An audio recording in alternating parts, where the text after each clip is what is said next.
Back. Today we're going to start reading Holes. It's a story about digging holes in the dirt. Who doesn't like that? Part 1. You are entering Camp Green Lake. Chapter 1. There is no lake at Camp Green Lake. There once was a very large lake here, the largest lake in Texas. That was over 100 years ago. Now it is just a dry, flat wasteland. There used to be a town of Green Lake as well. The town shriveled up and dried up along with the lake and the people who lived here. During the summer, the daytime temperature hovers around 95 degrees in the shade, if you can find any shade. There's not much shade in a big dry lake. The only trees are two old oaks on the eastern edge of the lake. A hammock is stretched between the two trees, and a log cabin stands behind that. The campers are forbidden to lie in the hammock. It belongs to the warden. The warden owns the shade. Out on the lake, rattlesnakes and scorpions find shade under rocks and in the holes dug by campers. Here's a good rule to remember about rattlesnakes and scorpions. If you don't bother them, they won't bother you, usually. Being bitten by a scorpion or even a rattlesnake is not the worst thing that can happen to you. You won't die, usually. Sometimes a camper will try to be bitten by a scorpion or even a small rattlesnake. Then he will get to spend a day or two recovering in his tent instead of having to dig a hole out on the lake. But you don't want to be bitten by a yellow-spotted lizard. That's the worst thing that can happen to you. You will die a slow and painful death, always. If you get bitten by a yellow-spotted lizard, you might as well go into the shade of the oak trees and lie in the hammock. There's nothing anyone could do to you anymore. The reader, this is chapter 2, the reader is probably asking, why would anyone go to Camp Green Lake? Most campers weren't given a choice. Camp Green Lake is a camp for bad boys. If you take a bad boy and make him dig a hole every day in the hot sun, it will turn him into a good boy. That was what some people thought, anyway. Stanley Yelnats was given a choice. The judge said, "You may go to jail, or you may go up to Camp Green Lake." Stanley was from a poor family. He had never been to camp before.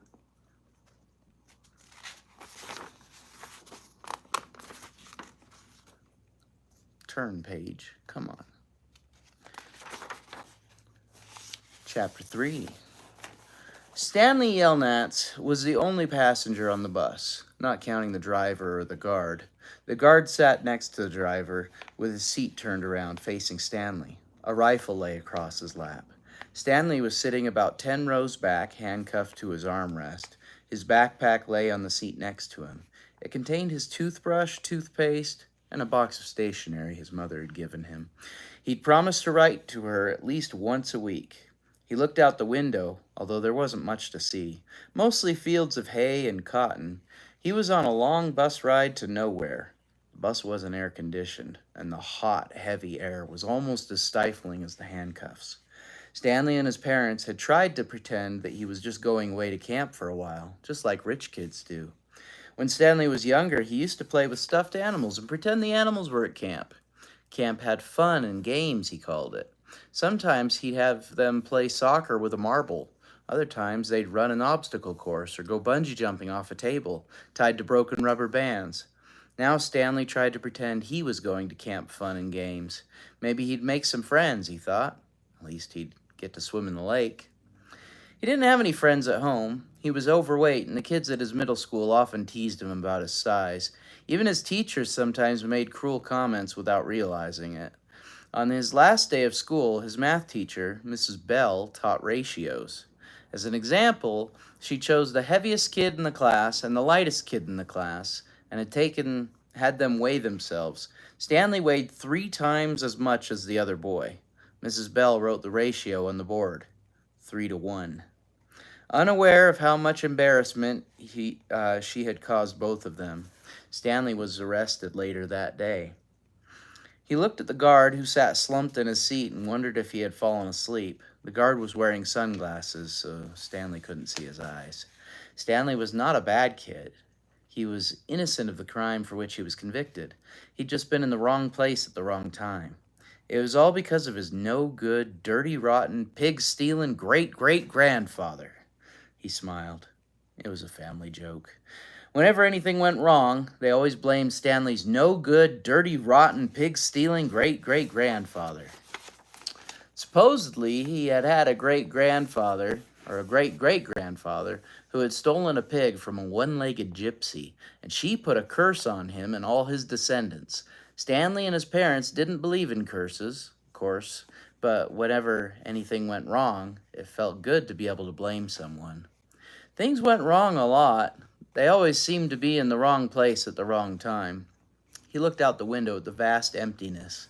He watched the rise and fall of a telephone wire. In his mind, he could hear his father's gruff voice softly singing to him. If only, the woodpecker sighs. The bark of the tree was just a little bit softer, while the wolf waits below, hungry and lonely. He cries to the moon. If only, if only. It was a song his father used to sing to him. The melody was sweet and sad, but Stanley's favorite part was when his father would howl the word, moon. The bus hit a small bump and the guard sat up, instantly alert. Stanley's father was an inventor.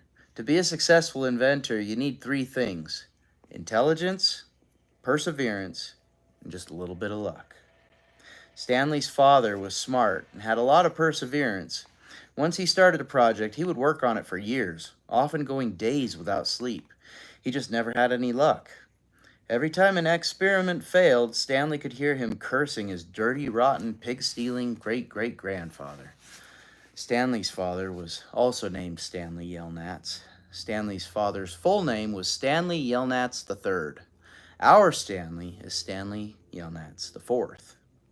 Everyone in his family had always liked the fact that Stanley Yelnats was spelled the same frontward and backward. Yelnats is Stanley. So they kept naming their sons Stanley. Stanley was an only child, as was every other Stanley Yelnats before him. All of them had something else in common. Despite their awful luck, they always remained hopeful. As Stanley's father liked to say, I learned from failure. But perhaps that was part of the curse as well. If Stanley and his father weren't always hopeful, then it wouldn't hurt so much every time their hopes were crushed. Not every Stanley Yelnats has been a failure, Stanley's mother often pointed out. Whenever Stanley or his father became so discouraged that they actually started to believe in the curse, the first Stanley Yelnats, Stanley's great-great-grandfather, had made a fortune in the stock market. He couldn't have been too lucky. He couldn't have been too unlucky. At such times, she neglected to mention the bad luck that befell the first Stanley Yelnats. He lost his entire fortune when he was moving from New York to California. His stagecoach was robbed by the outlaw, Kissin' Kate Barlow. If it weren't for that, Stanley's family would now be living in a mansion on a beach in California. Instead, they were crammed in a tiny apartment that smelled of burning rubber and foot odor. If only, if only. The apartment smelled that way because Stanley's father was trying to invent a way to recycle old sneakers. The first person who finds a use for old sneakers, he said, will be a very rich man. It was this latest project that led to Stanley's arrest. The bus ride became increasingly bumpy because the road was no longer paved.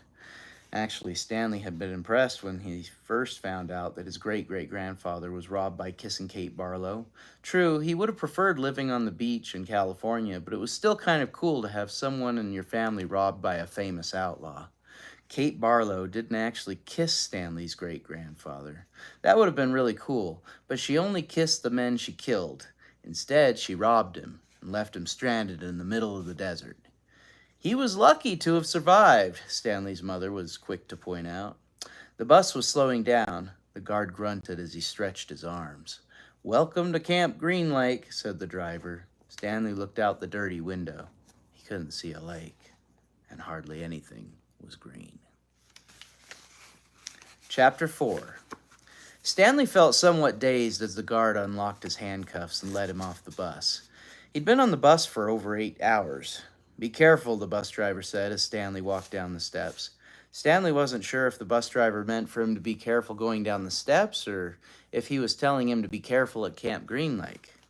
Thanks for the ride, he said. His mouth was dry and his throat hurt. He stepped into the hard, dry dirt. There was a band of sweat around his wrist where the handcuff had been.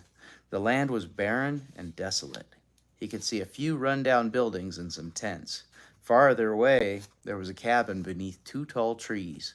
Those 2 trees were the only plant life he could see. There weren't even weeds. The guard led Stanley to a small building. A sign on the front said, "You are entering Camp Green Lake, Juvenile Correctional Facility." Next to it was another sign which declared that it was a violation of the Texas Penal Code to bring guns, explosives, weapons, drugs, or alcohol onto the premises. As Stanley read the sign, he couldn't help but think, well, duh. The guard led Stanley into the building where he felt the welcome relief of air conditioning. A man was sitting with his feet up on the desk. He turned his head when Stanley and the guard entered, but otherwise didn't move. Even though he was inside, he wore sunglasses and a cowboy hat. He also held a can of soda, and the sight of it made Stanley even more aware of his own thirst. He waited while the bus guard gave the man some papers to sign. "That's a lot of sunflower seeds," the bus guard said. Stanley noticed a burlap sack filled with sunflower seeds on the floor next to the desk. "I quit smoking last month," said the man in the cowboy hat. He had a tattoo of a rattlesnake on his arm, and as he signed his name, the snake's rattle seemed to wiggle. "I used to smoke a pack a day. Now I eat a sack of these every week." The guard laughed. There must have been a small refrigerator behind his desk, because the man in the cowboy hat produced 2 more cans of soda. For a second, Stanley hoped that one might be for him, but the man gave one to the guard and said the other was for the driver. 9 hours here and now 9 hours back, the guard grumbled. What a day. Stanley thought about the long, miserable bus ride and felt a little sorry for the guard and the bus driver. The man in the cowboy hat spit sunflower seed shells into a waste paper basket. Then he walked around the desk to Stanley. "My name is Mr. Sir," he said. "Whenever you speak to me, you must call me by my name. Is that clear?" Stanley hesitated. Yes, Mr. Sir," he said, though he couldn't imagine that was really the man's name. "You're not in the Girl Scouts anymore," Mr. Sir said. Stanley had to remove his clothes in front of Mr. Sir, who made sure he wasn't hiding anything. He was then given 2 sets of clothes and a towel. Each set consisted of a long-sleeve orange jumpsuit, an orange t-shirt, and yellow socks. Stanley wasn't sure if the socks had been yellow originally. He was also given white sneakers on an orange cap and a canteen made of heavy plastic, which unfortunately was empty. The cap had a piece of cloth sewn on the back of it for neck protection. Stanley got dressed. The clothes smelled like soap. Mr. Sir told him he should wear 1 set to work in and 1 set for relaxation. Laundry was done every 3 days. On that day, his work clothes would be washed. Then the other set would become his work clothes, and he would get clean clothes to wear while resting. You were to dig 1 hole each day, including Saturdays and Sundays. Each hole must be 5 feet deep and 5 feet across in every direction. Your shovel is your measuring stick. Breakfast is served at 4:30. Stanley must have looked surprised because Mr. Sir went on to explain that they started every day early to avoid the hottest part of the day. "No one is going to babysit you," he added. "The longer it takes you to dig, the longer you will be out in the sun.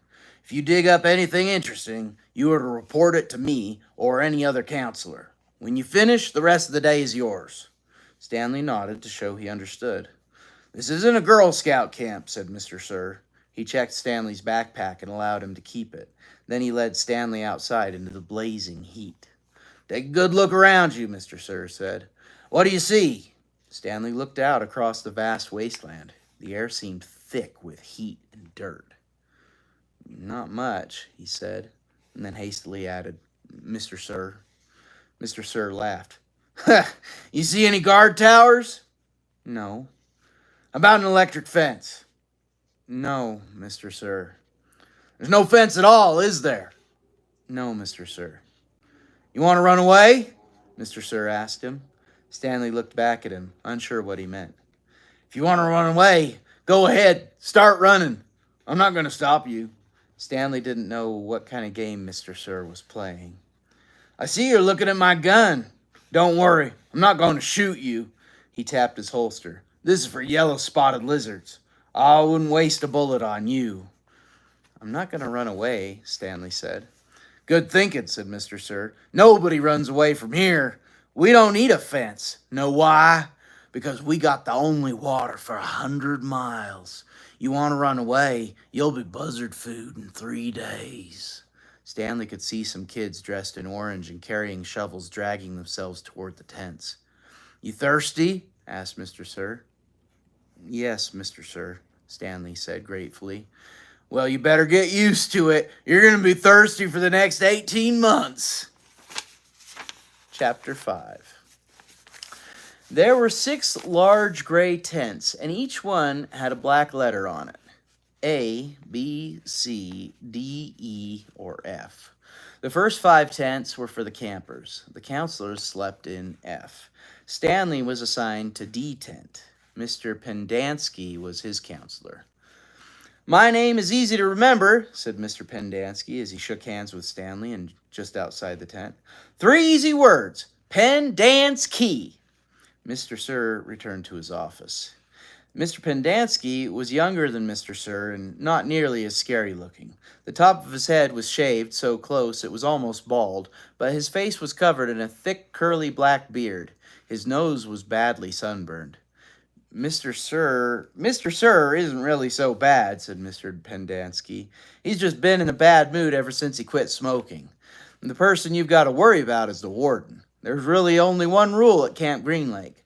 Don't upset the warden. Stanley nodded as if he understood.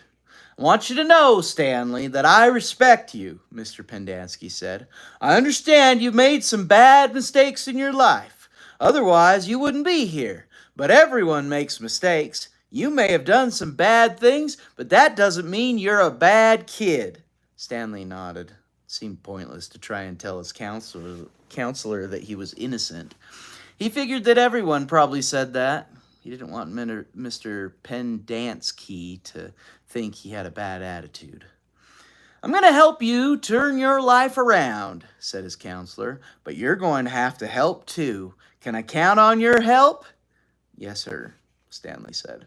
Mr. Pendanski said, good, and patted Stanley on the back. 2 boys, each carrying a shovel, were coming across the compound. Mr. Pendanski called to them. Rex, Alan, I want you to come say hello to Stanley. He's the newest member of our team. The boys glanced wearily at Stanley. They were dripping with sweat, and their faces were so dirty that it took Stanley a moment to notice that one kid was white and the other black. What happened to Barf Bag? Asked the little black kid. Lewis is still in the hospital, said Mr. Pendanski. He won't be returning. He told the boys to come shake Stanley's hand and introduce themselves like gentlemen. Hi, the white kid grunted. That's Alan, said Mr. Pendanski. My name's not Alan, the boy said. It's Squid, and that's X-Ray. Hey, said X-Ray. He smiled and shook Stanley's hand. He wore glasses, but they were dirty. They were so dirty that Stanley wondered how he could see out of them. Mr. Pendanski told Alan to go to the rec hall and bring the other boys to meet Stanley. Then he led him inside the tent. There were 7 cots, each one less than 2 feet from the other one, which was Lewis's cot, Mr. Pendanski asked. Barf Bag slept here, said X-Ray, kicking at one of the beds. All right, Stanley, that'll be yours, said Mr. Pendanski. Stanley looked at the cot and nodded. He wasn't particularly thrilled about sleeping in the same cot that had been used by somebody named Barf Bag. 7 crates were stacked in 2 piles at one side of the tent. The open end of the crates faced outward. Stanley put his backpack, change of clothes, and towel in what used to be Barf Bag's crate. It was at the bottom of the stack that had 3 in it. Squid returned with 4 other boys. The first three were introduced by Mr. Pendanski as Jose, Theodore, and Ricky. They called themselves Magnet, Armpit, and Zigzag. They all have nicknames, explained Mr. Pendanski. However, I prefer to use the names their parents gave them, the names that society will recognize them by when they return to become useful and hardworking members of society. It ain't just a nickname, X-Ray told Mr. Pendanski. He tapped the rim of his glasses. I can see inside you. Mom, you've got a big fat heart. They call him Mom. I can see inside you, Mom. You've got a big fat heart. The last boy either didn't have a real name or else he didn't have a nickname. Both Mr. Pendanski and X-Ray called him Zero. You know why he's named Zero? Asked Mr. Pendanski. Because there's nothing inside his head. He smiled and playfully shook Zero's shoulder. Zero said nothing. And that's Mom, a boy said. Mr. Pendanski smiled at him. If it makes you feel better to call me Mom, Theodore, go ahead and call me Mom. He turned to Stanley. If you have questions, Theodore will help you. You got that, Theodore? I'm dependent on you. Theodore spit a thin line of saliva between his teeth, causing some of the other boys to complain about the need to keep their homes sanitary. You were all new here once, said Mr. Pendanski, and you all know what it feels like. I'm counting on every one of you to help Stanley. Stanley looked at the ground. Mr. Pendanski left the tent, and soon the other boys began to file out as well, taking their towels and change of clothes with them. Stanley was relieved to be left alone, but he was so thirsty he felt as if he would die if he didn't get something to drink soon. Hey, Theodore, he said, going after him, do you know where I can fill my canteen? Theodore whirled and grabbed Stanley by his collar. My name's not Theodore, he said. It's Armpit. He threw Stanley to the ground. Stanley stared up at him, terrified.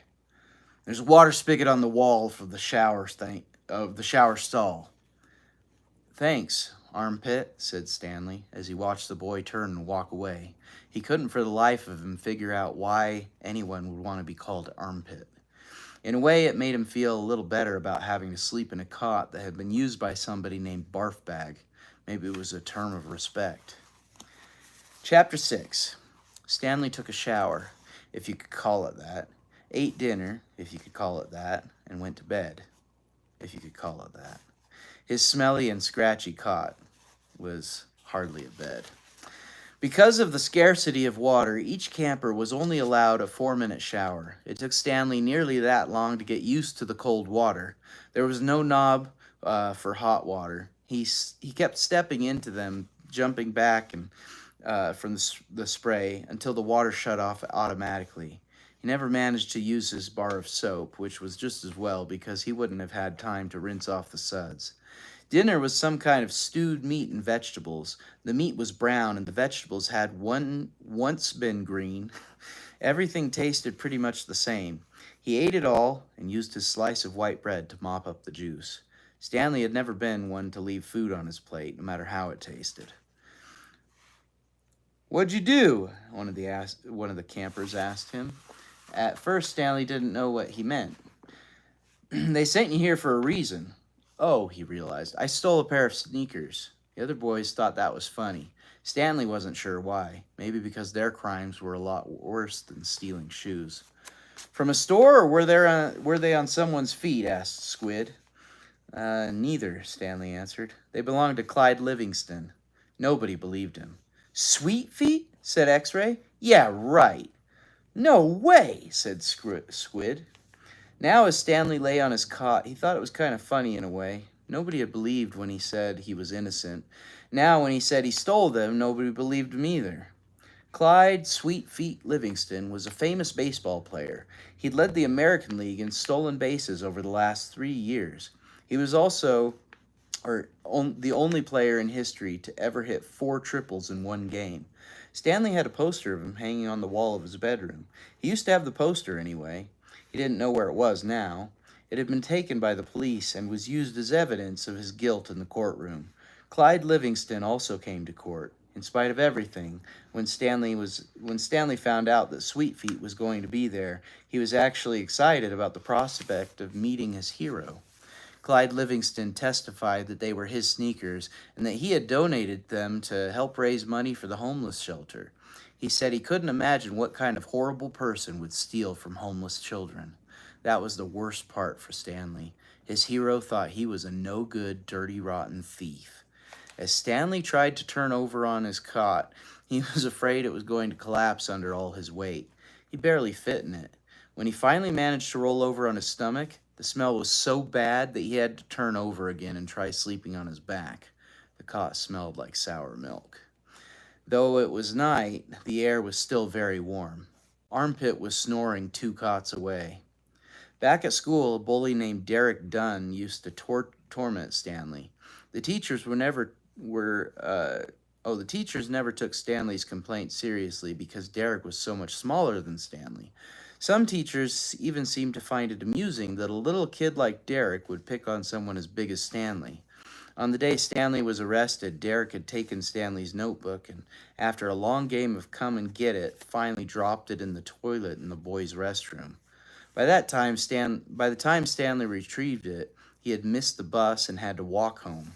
It was while he was walking home, carrying his wet notebook, with the prospect of having to copy the ruined pages, that the sneakers fell from the sky. I was walking home and the sneakers fell from the sky, he had told the judge. One hit me on the head. It hurt, too. They hadn't exactly fallen from the sky. He had just walked out from under a freeway overpass when the shoe hit him on the head. Stanley took it as some kind of sign. His father had been trying to figure out a way to recycle old sneakers, and suddenly a pair of sneakers fell on top of him, seemingly out of nowhere, like a gift from God. Naturally, he had no way of knowing they belonged to Clyde Livingston. In fact, the shoes were anything but sweet. Whoever had worn them had had a bad case of foot odor. Stanley couldn't help but think that there was something special about the shoes, that they would somehow provide the key to his father's invention. It was too much of a coincidence to be a mere accident. Stanley had felt like he was holding a Destiny's shoes. He ran, thinking back now. He wasn't sure why he ran. Maybe he was in a hurry to bring the shoes to his father, or maybe he was trying to run away from his miserable and humiliating day at school. A patrol car pulled alongside him. A policeman asked him why he was running. Then he took the shoes and made a call on his radio. Shortly thereafter, Stanley was arrested. It turned out the sneakers had been stolen from a display at the homeless shelter. That evening, rich people were going to come to the shelter and pay $100 to eat the food that the poor people ate every day for free. Clyde Livingston, who had once lived at the shelter when he was younger, was going to speak and sign autographs. His shoes would be auctioned, and it was expected that they would sell for over $5,000. All the money would go to help the homeless kids. Because of the baseball schedule, Stanley's trial was delayed several months. His parents couldn't afford a lawyer. "You don't need a lawyer," his mother had said. "Just tell them the truth." Stanley told the truth, but perhaps it would have been better if he had lied a little. He could have said he found the shoes in the street. No one believed they fell from the sky. It wasn't destiny, he realized. It was his no-good, dirty, rotten, pig-stealing great-great-grandfather. The judge called Stanley's crime despicable. The shoes were valued at over $5,000. It was money that would provide food and shelter for the homeless, and you stole that from them just so you could have a souvenir. The judge said that there was an opening at Camp Green Lake, and he suggested that the discipline of the camp might improve Stanley's character. It was either that or jail. Stanley's parents asked if they could have some time to find out more about Camp Green Lake, but the judge advised them to make a quick decision. Vacancies don't last long at Camp Green Lake. Chapter 7. The shovel felt heavy in Stanley's soft, fleshy hands. He tried to jam it into the earth, but the blade banged against the ground and bounced off without making a dent. The vibrations ran up the shaft of the shovel and into Stanley's wrists, making his bones rattle. It was still dark. The only light came from the moon and the stars, more stars than Stanley had ever seen before. Seemed he had only just gotten to sleep when Mr. Pendanski came in and woke everyone up. Using all his might, he brought the shovel back down onto the dry lake bed. The force stung his hands, but made no impression on the earth. He wondered if he had a defective shovel. He glanced at Zero, about 15 feet away, who scooped out a shovelful of dirt and dumped it on a pile that was already almost a foot tall. For breakfast, they'd been served some kind of lukewarm cereal. The best part was the orange juice. They each got a pint carton. The cereal actually didn't taste too bad, but it smelled just like his cot. Then they filled their canteens, got their shovels, and were marched out across the lake. Each group was assigned a different area. The shovels were kept in a shed near the showers. They all looked the same to Stanley, although X-Ray had his own special shovel, which no one else was allowed to use. X-Ray claimed it was shorter than the others, but if it was only by a fraction of an inch. The shovels were 5 feet long from the tip of the steel blade to the end of the wooden shaft. Stanley's hole would have to be as deep as his shovel, and he'd have to be able to lay the shovel flat across the bottom in any direction. That was why X-Ray wanted the shortest shovel. The lake was so full of holes and mounds that it reminded Stanley of pictures he'd seen of the moon. If you find anything interesting or unusual, Mr. Pendanski had told him, you should report it either to me or Mr. Sir when we come around with the water truck. If the warden likes what you found, you'll get the rest of the day off. What are we supposed to be looking for? Stanley asked him. You're not looking for anything. You're digging to build character. It's just if you find anything, the warden would like to know about it. He glanced helplessly at his shovel. It wasn't defective. He was defective. He noticed a thin crack in the ground. He placed the point of his shovel on top of it, then jumped on the back of the blade with both feet. The shovel sank a few inches into the packed earth. He smiled. For once in his life, it paid to be overweight. He leaned on the shaft and pried up his first shovelful of dirt, then dumped it off to the side. Only 10 million more to go, he thought, then placed the shovel back in the crack and jumped on it again. He unearthed several shovelfuls of dirt in this manner before it occurred to him that he was dumping his dirt within the perimeter of his hole. He laid his shovel flat on the ground and marked where the edges of his hole would be. 5 feet was awfully wide. He moved the dirt he'd already dug out past his mark. He took a drink from his canteen. 5 feet would be awfully deep, too. The digging got easier after a while. The ground was hardest at the surface, where the sun had baked a crust about 8 inches deep. Beneath that, the earth was looser, but by the time Stanley broke past the crust, a blister had formed in the middle of his right thumb, and it hurt to hold the shovel. Stanley's great-great-grandfather was named Stanley Yelnats. He was born in Latvia. When he was 15 years old, he fell in love with Myra Menke. He didn't know he was Stanley's great-great-grandfather. Myra Menke was 14. She would turn 15 in 2 months, at which time her father had decided she should be married. Elia went to her father to ask for her hand, but so did Igor Barkov, the pig farmer. Igor was 57 years old. He had a red nose and fat, puffy cheeks. I will trade you my fattest pig for your daughter, Igor offered. And what have you got? Myra's father asked Elia. A heart full of love, said Elia. I'd rather have a fat pig, said Myra's father. Desperate, Elia went to see Madame Zeroni, an old Egyptian woman who lived on the edge of town. He had become friends with her, though she was quite a bit older than him. She was even older than Igor Barkov. The other boys of his village liked to mud wrestle. Elia preferred visiting Madame Zeroni and listened to her many stories. Madame Zeroni had dark skin and a very wide mouth. When she looked at you, her eyes seemed to expand, and you felt like she was looking right through you. Elia, what's wrong? She asked before he even told her he was upset. She was sitting in a homemade wheelchair. She had no left foot. Her legs stopped at her ankle. I'm in love with Myra Menke, Elia confessed, but Igor Barkov has offered to trade his fattest pig for her. I can't compete with that. Good, said Madame Zeroni. You're too young to get married. You've got your whole life ahead of you. But I love Myra. Myra's head is as empty as a flower pot. But she's beautiful. So is a flower pot.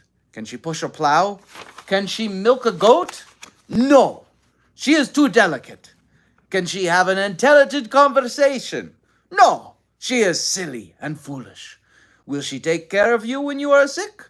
No. She is spoiled and will only want to take care of her. So she is beautiful. So what? Pfft. Madame Zeroni spat on the dirt. She told Elia that he should go to America, like my son. That's where your future lies, not with Myra Mankey. But Elia would hear none of that. He was 15, and all he could see was Myra's shallow beauty. Madame Zeroni hated to see Elia so forlorn. Against her better judgment, she agreed to help him. It just so happens my sow gave birth to a litter of piglets yesterday, she said. There is one little runt whom she won't suckle. You may have him. He would die anyway. Madame Zeroni led Elia around the back of her house where she kept her pigs. Elia took the tiny piglet, but he didn't see what good it would do him. It wasn't much bigger than a rat. He'll grow, Madame Zeroni assured him. Do you see that mountain on the edge of the forest? Yes, said Elia. On the top of that mountain there is a stream where the water runs uphill. You must carry the piglet every day to the top of the mountain and let it drink from the stream. As it drinks, you are to sing to him. She taught Elia a special song to sing to the pig. On the day of Myra's 15th birthday, you should carry the pig up the mountain for the last time, then take it directly to Myra's father. It will be fatter than any of Igor's pigs. If it is that big and fat, asked Elia, how will I be able to carry it up the mountain? The piglet is not too heavy for you now, is it? Asked Madame Zeroni. Of course not, said Elia. Do you think it will be too heavy for you tomorrow? No. Every day you will carry the pig up the mountain. It will get a little bigger, but you will get a little stronger. After you give the pig to Myra's father, I want you to do one more thing for me. Anything, said Elia. I want you to carry me up the mountain. I want to drink from the stream, and I want you to sing the song to me. Elia promised he would. Madame Zeroni warned that if he failed to do this, he and his descendants would be doomed for all eternity. At the time, Elia thought nothing of the curse. He was just a 15-year-old kid, and eternity didn't seem much longer than a week from Tuesday. Besides, he liked Madame Zeroni and would be glad to carry her up the mountain. He would have done it right then and there, but he wasn't yet strong enough. Stanley was still digging. His hole was about 3 feet deep, but only in the center. It sloped upward to the edges. The sun had only just come up over the horizon, but he already could feel its hot rays against his face. As he reached down to pick up his canteen, he felt a sudden rush of dizziness and put his hands on his knees to steady himself. For a moment he was afraid he would throw up, but the moment passed. He drank the last drop of water from his canteen. He had blisters on every one of his fingers and one in the center of each palm. Everyone else's holes was a lot deeper than his. He couldn't actually see their holes, but could tell by the size of their dirt piles. He saw a cloud of dust moving across the wasteland and noticed that the other boys had stopped digging and were watching it too. The dirt cloud moved closer, and he could see that it trailed behind a red pickup truck. The truck stopped near where they were digging, and the boys lined up behind it. X-ray in front, Zero at the rear. Stanley got in line behind Zero. Mr. Sir filled each of their canteens from a tank of water in the bed of the pickup. As he took Stanley's canteen from him, he said, "This isn't the Girl Scouts, is it?" Oh, this is Mr. Sir. "This isn't the Girl Scouts, is it?" Stanley raised and lowered one shoulder. Mr. Sir followed Stanley back to his hole to see how he was doing. "You better get with it," he said, "or else you're going to be digging in the hottest part of the day." He popped some sunflower seeds into his mouth, deftly removed the shells with his teeth, and spat them into Stanley's hole. Every day, Elia carried the little piglet up the mountain and sang to it as it drank from the stream. As the pig grew fatter, Elia grew stronger. On the day of Myra's 15th birthday, Elia's pig weighed over 50 stones. Madame Zeroni had told him to carry the pig up the mountain on that day as well, but Elia didn't want to present himself to Myra smelling like a pig. Instead, he took a bath. It was his second bath in less than a week. Then he led the pig to Myra's. Igor Barkov was there with his pig as well. "These are two of the finest pigs I've ever seen," Myra's father declared. He was also impressed with Elia, who seemed to have grown bigger and stronger in the last 2 months.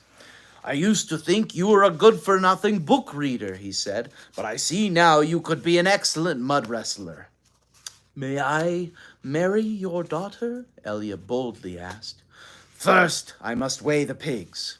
Alas, poor Elia should have carried his pig up the mountain one last time.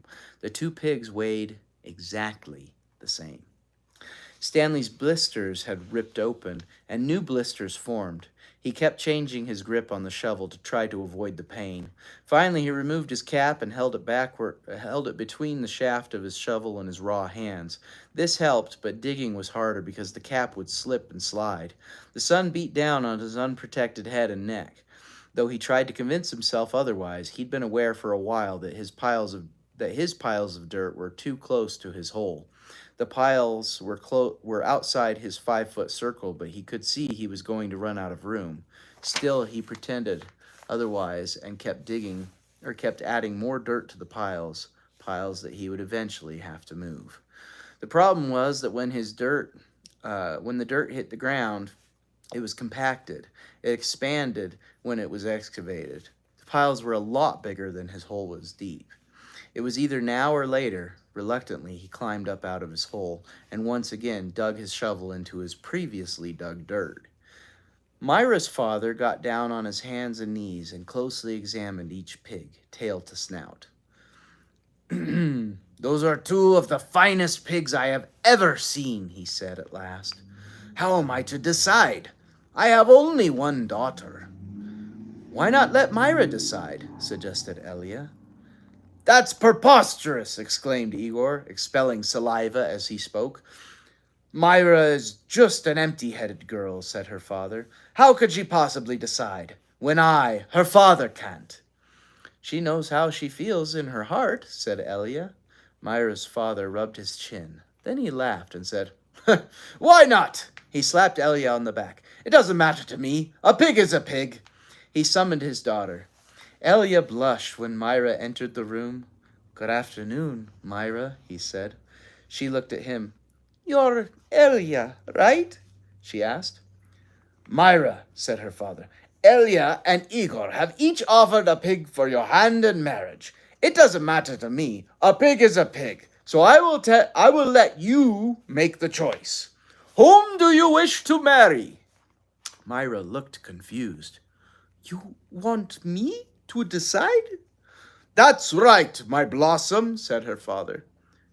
"Gee, I don't know," said Myra. "Which pig weighs more?" "They both weigh the same," said her father. "Golly," said Myra, "I guess I choose Elia. No, Igor. No, Elia. No, Igor. Oh, I know. I think I'll think of a number between 1 and 10. I'll marry whoever guesses the closest number." "Okay, I'm ready." 10, guessed Igor. Elia said nothing. "Elia," said Myra, "what number do you guess?" Elia didn't pick a number. "Marry Igor," he muttered. "You can keep my pig as a wedding present." The next time the water truck came, it was driven by Mr. Pendansky, who also brought sack lunches. Stanley sat with his back against a pile of dirt and ate. He had a bologna sandwich, potato chips, and a large chocolate chip cookie. "How you doing?" asked Magnet. "Not real good," said Stanley. "Well, the first hole's the hardest," Magnet said. Stanley took a long, deep breath. He couldn't afford to dawdle. He was way behind the others, and the sun just kept getting hotter. It wasn't even noon yet, but he didn't know if he had the strength to stand up. He thought about quitting. He wondered what they would do to him. What could they do to him? His clothes were soaked with sweat. In school, he had learned that sweating was good for you. It was nature's way of keeping you cool. So why was he so hot? Using his shovel for support, he managed to get to his feet.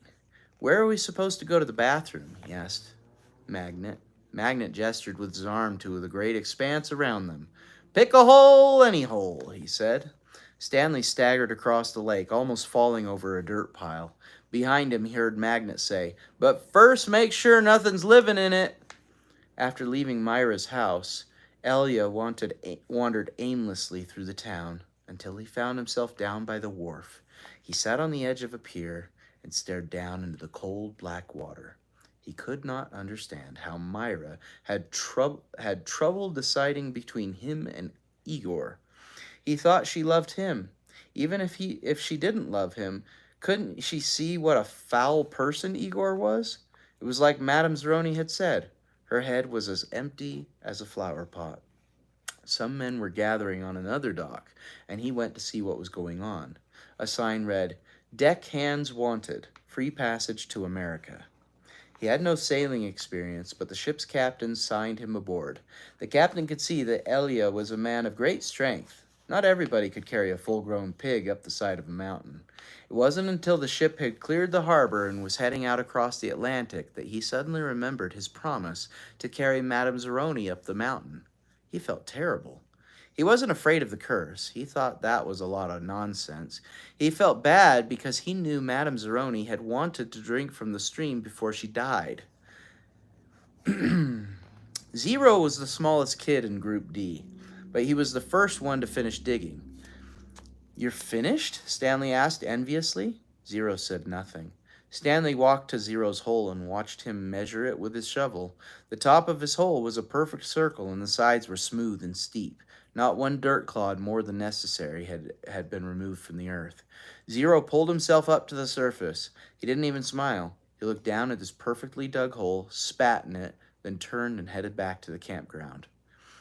Zero's one weird dude, said Zigzag. Stanley would have laughed, but he didn't have the strength. Zigzag had to be the weirdest dude Stanley had ever seen. He had a long, skinny neck and a big, round head with wild, frizzy, blonde hair that stuck out in all directions. His head seemed to bob up and down on his neck like it was on a spring. Armpit was the second one to finish digging. He also spat into his hole before heading back to the camp compound. One by one, Stanley watched each of the boys spit into his hole and return to the camp compound. Stanley kept digging. His hole was almost up to his shoulders, although it was hard to tell exactly where ground level was because his dirt piles completely surrounded the hole. The deeper he got, the harder it was to raise the dirt up and out of the hole. Once again, he realized he was going to have to move the piles. His cap was stained with blood from his hands. He felt like he was digging his own grave. In America, Elia learned to speak English. He fell in love with a woman named Sarah Miller. She could push a plow, milk a goat, and most important, think for herself. She and Elia often stayed up half the night talking and laughing together. Their life was not easy. Elia worked hard, but bad luck seemed to follow him everywhere. He always seemed to be in the wrong place at the wrong time. He remembered Madame Zeroni telling him that she had a son in America. Elia was forever looking for him. He'd walk up to complete strangers and ask if they knew someone named Zeroni, or had ever heard of anyone named Zeroni. No one did. Elia wasn't sure what he'd do if he ever found Madame Zeroni's son anyway. Carry him up a mountain and sing the pig lullaby to him? After his barn was struck by lightning for the third time, he told Sarah about his broken promise to Madame Zeroni. I'm worse than a pig thief, he said. You should leave me and find someone who isn't cursed. I'm not leaving you, said Sarah, but I want you to do one thing for me. Anything, said Elia. Sarah smiled. Sing me the pig lullaby. He sang it for her. Her eyes sparkled. That's so pretty. What does it mean? Elia tried his best to translate it from Latvian into English, but it wasn't the same. It rhymes in Latvian, he told her. I could tell, said Sarah.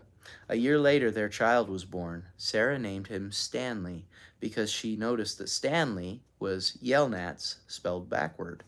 Sarah changed the words of the pig lullaby so that they rhymed. and every night she sang it to little Stanley.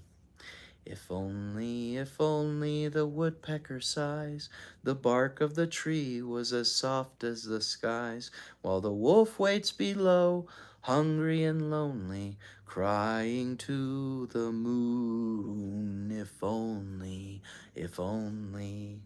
Stanley's hole was as deep as a shovel, but not quite wide enough on the bottom.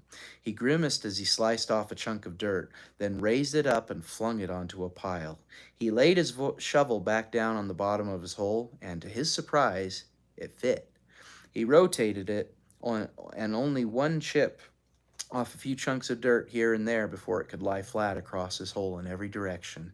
He heard the water truck approaching and felt a strange sense of pride at being able to show Mr. Sir or Mr. Pendanski that he had dug his first hole. He put his hands on the rim and tried to pull himself up. He couldn't do it. His arms were too weak to lift his heavy body. He used his legs to help, but he just didn't have any strength. He was trapped in his hole. It was almost funny, but he wasn't in the mood to laugh. "Stanley!" he heard Mr. Pendanski call. Using his shovel, he dug 2 footholds in the whole wall. He climbed out to see Mr. Pendanski walking over to him. "I was afraid you'd fainted," Mr. Pendanski said. "You wouldn't have been the first."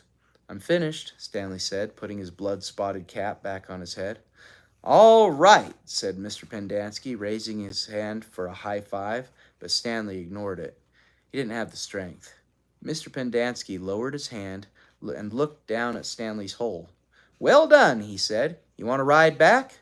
Stanley shook his head. "I'll walk." Mr. Pendanski climbed back into the truck without filling Stanley's canteen. Stanley waited for him to drive away, then took another look at his hole. He knew it was nothing to be proud of, but he felt proud nonetheless. He sucked up his last bit of saliva and spat. And that is to chapter 8. Tomorrow, we will read on and find out more about what happens to poor Stanley Yelnats and the kids at Camp Green Lake. Thanks for watching.